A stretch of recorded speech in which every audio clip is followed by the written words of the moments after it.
Now, we're seeing a wave of domestic terrorism unfold in Sydney and Melbourne, with synagogues, homes, cars and restaurants vandalised, torched, set alight, firebombed and attacked.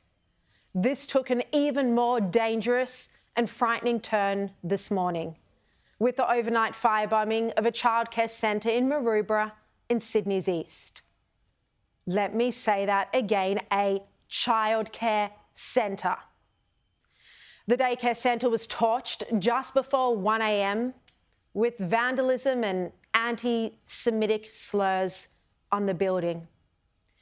Now, this is a new level of cruelty, targeting a place where children play. It's only metres from a synagogue and there was significant damage. The attack finally forced the hand of the Prime Minister.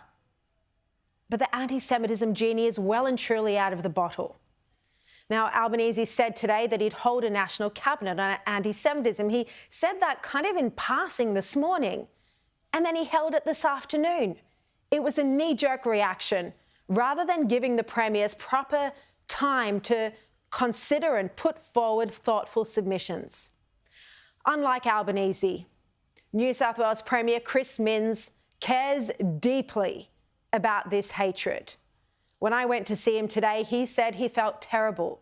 This was all happening under his watch. It was a personal comment to me.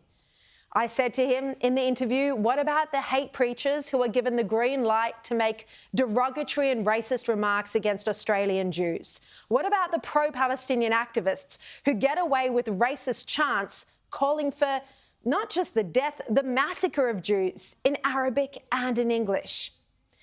Well, Chris Minns, he cares, and he is now pledging new laws to deal with all of this. He announces them for the first time on my show now. Have a look.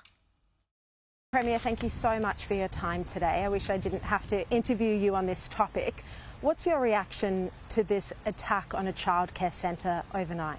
Yeah, it's good to see you too, Sharri. I'm sorry it's under these circumstances. I mean, I'm horrified by it. I think it's my worst fears and many people in the community's absolute worst fears to see barbaric acts from complete animals. I mean, I don't want to put too fine a point on it, complete bastards that would burn down a childcare centre because it's linked to, the back fence is linked to a synagogue in eastern Sydney in Maroubra. I'm completely horrified by it.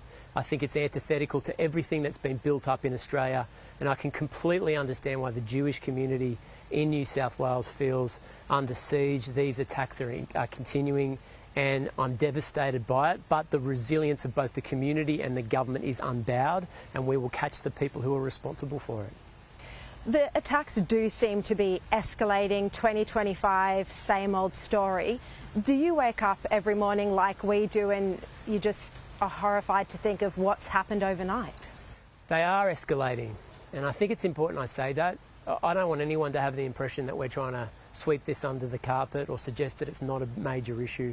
This is the central priority of the government at the moment and New South Wales Police. We are horrified by it, and the escalating nature of the violence, these hate crimes could see, I mean, I don't want to speculate on a terrible crime, but obviously that's what we're concerned about.